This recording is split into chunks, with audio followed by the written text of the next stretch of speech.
ክቡራትና ክቡራን በዓለም ዙሪያ የምትገኙ የጣና ዴሊ ቤተሰቦች እንደምን ዋላችሁ? በያላችሁበት የምድር ዳርቻ ሁሉ አክብሮታዊ ሰላምታችን ይድረሳችሁ በማለት የሰኔ 9 ቀን 2018 ዓ.ም የጣና ዴሊ ዜናችን እርሶቹን በማስቀደም እናስደምጣችኋለን። በጎንደርና በወሎ የአማራ ፋኖ ብሔራዊ ንቅናቄ በተለያዩ አካባቢዎች ድል መቀዳጀቱን አስታውቋል። በበለሳ አውራጃ አርባያ ከተማና በወልዲያ ዙሪያ ጉባ ላፍቶ የተካሄዱ ተጋድሎችንና የተገኙ ውጤቶችን የሚያስቀኘውን ዘገባ በቀዳሚነት ይዘነዋል። የሸዋ ጠቅላይ ግዛት አሳምነው ዘስር የተደራጁ የአባት አርበኞች ጦር በይፋትና ጥሙጋ አውራጃ በማጀቴ ዙሪያ ባካሄደው ልዩ ተጋድሎ ታላቅ ጀብዱ መፈጸሙን ገልጿል። የተጋድሎውን ዝርዝርና የአካባቢውን ሁኔታ የሚዳስሰውን ዘገባ እናስደምጣችኋለን። በመካከለኛው ምስራቅ ያለው ውጥረት አዲስ የፖለቲካና የዲፕሎማሲ ክርክር ፈጥሯል። አንዳንድ ተንታኞች ኢራን በዲፕሎማሲ አሸናፊ ሆናለች ሲሉ፣ ሌሎች ደግሞ የአሜሪካና እስራኤልን አቋም በተለየ መልኩ እየገመገሙ ነው። በቀጠናው የተፈጠረውን የዲፕሎማሲ መስተጋብርና በዓለም ገበያ ላይ የታዩ ተጽዕኖዎችን የሚያብራራውን ዘገባ ይዘነዋል። እነዚህንና ሌሎች መረጃዎችን በዛሬ ዜና ሰዓታችን አካተናል። አብራችሁን እንድትቆዩ እየጋበዝን ወደ ዝርዝር ዜናዎቹ እናልፋለን።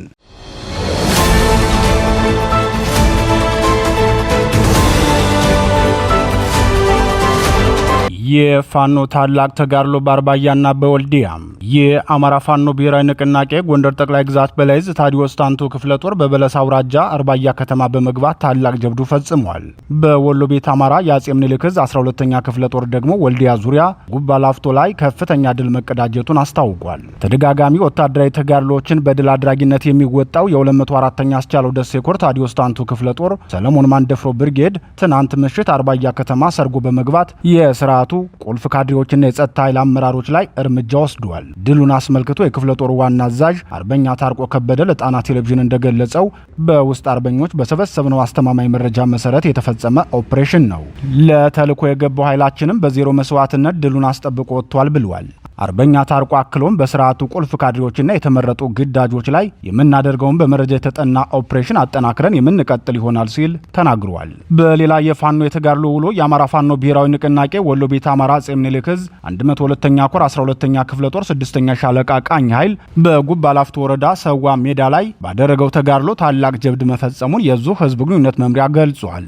የህዝብ ግንኙነት መምሪያው የተጋድሎ መረጃውን ሲገልጽም የ102ኛ ኮር 12ኛ ክፍለ ጦር የሰራዊት አባላት በሰሜን ወሎ ዞን በጉባ ላፍቶ ወረዳ ከወልዲያ ከተማ በቅርብ ርቀት ልዩ ስሙ ሰዋ ሜዳ በተባለ አካባቢ በጸረ አማራው ስርዓት ሰራዊት ላይ የደፈጣ ጥቃት በመፈጸም ከፍተኛ ኪሳራ ደርሰውበታል። ወልዲያ ከተማ መነሻውን በማድረግ የስርዓቱን ሰራዊት ሬሽን በመጫን ወደ ሰዋ ሜዳ ቀበሌ በመጓዝ ላይ በነበረ የጠላት ኮምቦይ ላይ የ12ኛ ክፍለ ጦር አባላት በወሰዱት ማጥቃት 8 የመከላከያ ሰራዊት እርምጃ ተወስዶባቸዋል። ተጨማሪ 15 የሚሆኑት ደግሞ ከባድ ጉዳት ደርሶባቸው ወልዲያ ሆስፒታል ገብተዋል ሲል ተናግሯል። እዙ ይህንን ጨምሮ በሌሎች ቀጠናዎችም አፍላ ውጊያዎችን በማድረግ ወታደራዊ ድሎችን መቀዳጀቱን ገልጾ በተለይም የብልጽግናውን ሰራዊት በማስኮብለል ከፍተኛ ስኬት ማግኘቱን አስታውቋል። በዚህም ባለፉት 48 ሰዓታት ብቻ ከ20 በላይ የብልጽግናው ሰራዊት አባላት ሙሉ ትጥቃቸውን እንደያዙ የአማራ ፋኖ ብሔራዊ ንቅናቄ ወሎ ቤት አማራ አጼ ምኒልክ ዕዝን ተቀላቅለዋል።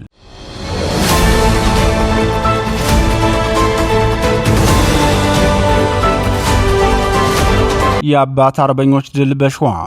የአማራ ፋኖ ብሔራዊ ንቅናቄ ሸዋ ጠቅላይ ግዛት አሳምነው ዕዝ አጼ ዘርዓ ያዕቆብ 1ኛ ኮር አጼ ይኩኖ አምላክ ክፍለ ጦር የተደራጀው አባት አርበኞች ጦር በይፋትና ጥሙጋ አውራጃ በማጀቴ ዙሪያ ባደረጉት ልዩ ተጋድሎ ታላቅ ጀብዱ መፈጸማቸውን የዙ ህዝብ ግንኙነት መምሪያ አስታወቀም። የአባት አርበኞች ጦር የተደራጁት በማጀቴ ቀጠና ሲሆን ከከናን ብርጌድ፣ ከውባንታ ባተ ብርጌድና ከምኒልክ ብርጌድ የተውጣጡ መሆናቸውን የገለጸው የህዝብ ግንኙነት መምሪያው በዚህ መልኩ የተደራጀው የአባት አርበኞች ጦር ቃኞች ምሽጉን ከኦሮሞ ብሔረሰብ አስተዳደር ዞን በማድረግ በተደጋጋሚ ጊዜ የአማራን ህዝብ የሚያሳድደውን የባዲ ሚልሻ ከፍተኛ ኪሳራ እንዳደረሱበት አስታውቋል። በተለይም ከብሔረሰብ አስተዳደር ዞኑ ጨፋሮቢት በተባለው ከተማ የሚገኘው የስርዓቱ ነፍሰ በላ ሰራዊት በተደጋጋሚ ጊዜ ወደ ማጀቴ በመግባት ጥቃት እያደረሰ የአማራ አርሶ አደሮችን ሲያሳድድና ሲገድል መክረሙ አይዘነጋም። የአማራ ፋኖ ብሔራዊ ንቅናቄ ሸዋ ጠቅላይ ግዛት አሳምነው ዕዝ የህዝብ ግንኙነት መምሪያ አክሎም ይህ የጠላት ኃይል ከአሁን በፊት የማጀቴና አካባቢዋን አርሶ አደር ሰብል በማቃጠልና የኢኮኖሚ ድቀት በማድረስ ከብልጽግና የተሰጠውን ተልዕኮ በማስፈጸም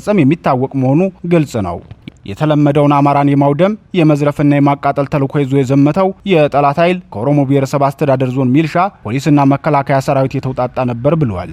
በዚህ መልኩ ጥምረት ፈጥሮ ለውድመት የተንቀሳቀሰውን የብልጽግና ጥምር ጦር አባላት ከዚህ በፊት በዚህ ቀጠና ሰርጎ በመግባት 442 የቀንድ ከብቶችን ጨምሮ በርካታ የሙዝ፣ የፓፓያ፣ የአቮካዶና የማንጎ አትክልቶችን ጨፍጭፎ የሄደ ጨካኝ ኃይል ነው። በዚህ መሃል እየተመላለሰ ጉዳት ሲያደርስ የኖረው ኃይል በተቀናጀ መልኩ ኃይሉን አጣምሮ የመጣውም ያለፈውን ውድመት ለመድገም እንደነበር የገለጸው የዙ ህዝብ ግንኙነት መምሪያ ይህ ጸረ ህዝብ የሆነ አረመኔ ኃይል ከዚህ ቀደም ሲያደርግ እንደነበረው ዛሬም ይህንኑ የተለመደ የጥፋት ተግባር ለመድገም በከፍተኛ ዝግጅት ቢመጣም የአባት አርበኞቹ ጨፋ ድረስ ዘልቀው በመግባት አጥቅተውና መክተው ድላቸውን አጣጥመዋል ብሏል። ትናንት ከማለዳው ጀምሮ እስከ ምሽቱ 1 ሰዓት ድረስ በቆየው ውጊያ የአካባቢው የአባት አርበኞች ባደረሱበት ጉዳት በርካታ ኃይሉ ተጎድቶበት ከሚሴ ሆስፒታል አስገብቶታል። ይህን ተከትሎም የአባት አርበኞች የፊት መስመር ኃይል ከኦሮሞ ብሔረሰብ አስተዳደር ዞን በቅርብ ርቀት ላይ ወደምትገኘው ጭሬ ቀበሌና ማጀቴ ቆላ አካባቢ ከፍተኛ ውጥረት ሰፍኖ መዋሉን የህዝብ ግንኙነት መምሪያው አስታውቋል። የማጀቴና አካባቢው ማህበረሰብ መሬታችንና ሰብላችን አይደፈርም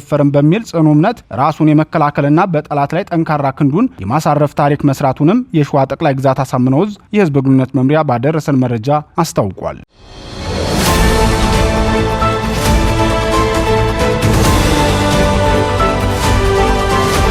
እስራኤል በትራምፕ ተከርታለች። የዲፕሎማሲ አሸናፊዋ ኢራን ናት የሚል አቋም ይዘዋል። ትራምፕ በኢራን እንደተሸነፈ የሚያምኑት የእስራኤል ዲፕሎማቶችና ፖለቲከኞች ክፉኛ ተቆጥተዋል። እስራኤልም በሊባኖስ ላይ አልመለስም ብላለች። ድርድሩ ከመፈረሙ በፊት ማደናቀፍ የፈለጉ ይመስላል። ነዳጅ እጅግ አሽቆልቁሏል።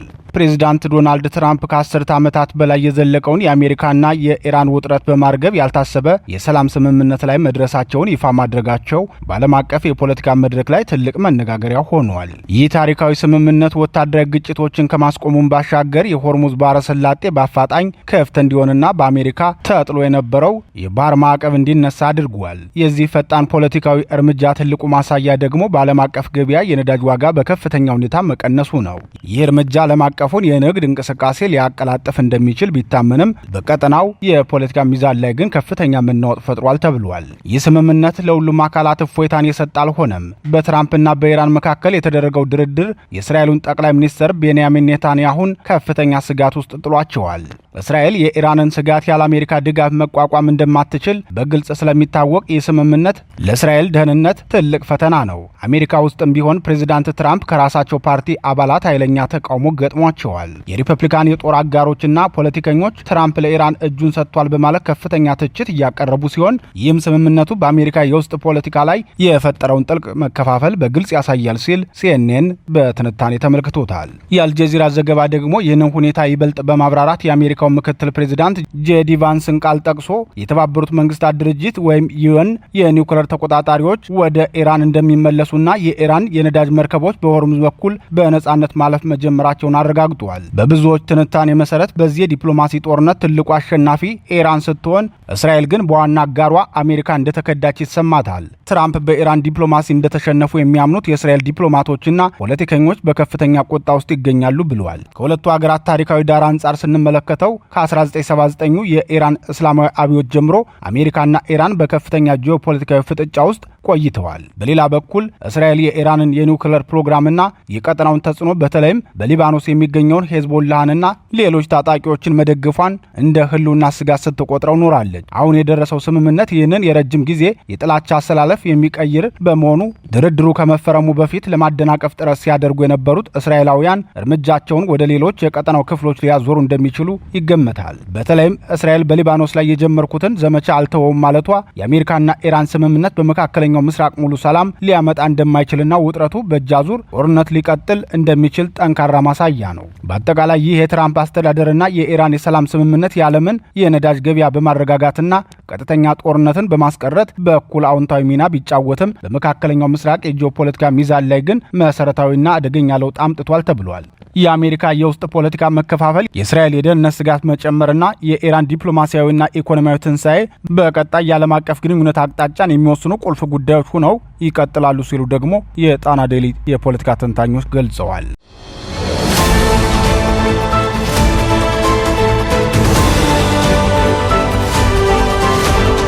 ሩሲያና አሜሪካ ስትራቴጂካዊና አውዳሚ ቦምብ ጣይ የጦር አውሮፕላኖቻቸው በደረሰባቸው አደጋ ወደሙ። የሩሲያና የአሜሪካ አየር ኃይል ንብረት በሆኑ ስትራቴጂካዊ የቦምብ ጣይ አውሮፕላኖች ላይ በተለያዩ አካባቢዎች በመከስከስ በደረሰ አደጋ መውደማቸውን ወታደራዊ ባለስልጣናቶች አስታውቀዋል። ሁለቱም ሀገሮች ከፍተኛና አውዳሚ የሚባል ቦምብ ተሸካሚ የሆኑ ንብረታቸውን እንዳጡ ተዘግቧል። የሩሲያው በሳይቤሪያ ሲከሰከስ የአሜሪካው ደግሞ በካሊፎርኒያ ነው። ሩሲያ 4ቱም የበረራ አባሎች የተረፉ ሲሆን የአሜሪካ ግን 8 የበረራ አባሎች በሙሉ ሞተዋል። በሩሲያ በኩል አንድ የሀገሪቱ አየር ኃይል ንብረት የሆነ ቱ-22 ኤም3 የረጅም ርቀት ስትራቴጂካዊ የቦምብ ጣይ አውሮፕላን በሳይቤሪያ ኤርኩትስክ ግዛት ውስጥ መከስከሱን የሀገሪቱ መከላከያ ሚኒስቴር አስታውቋል። አውሮፕላኑ አደጋው የደረሰበት መደበኛ የልምምድ በረራ እያደረገ በነበረበት ወቅት እንደሆነ የገለጸው የመከላከያ ሚኒስቴሩ በአውሮፕላኑ ውስጥ የነበሩ 4ቱም የበረራ አባላት አውሮፕላኑ መሬት ላይ ከመጋጨቱ በፊት በሰላም ፓራሹት ተጠቅመው መውጣት ችለዋል ብሏል።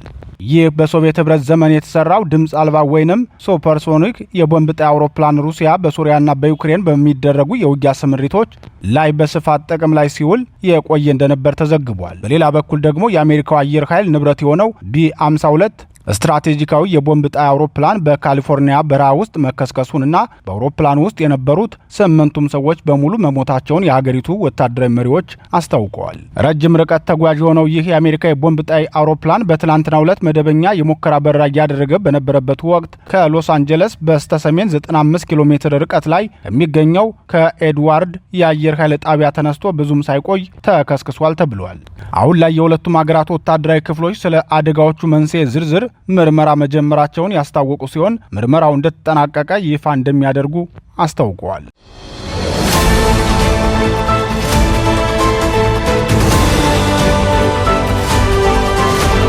የተወደዳችሁና የተከበራችሁ የጣና ዴይሊ ቤተሰቦች የሰዓቱ ዜናችን የተከታተላችሁትን ይመስል ነበር። ምርጫችሁ ስለምታደርጉን ከልብ እናመሰግናለን። ተሰናበትናችሁ። ጤና ይስጥልን።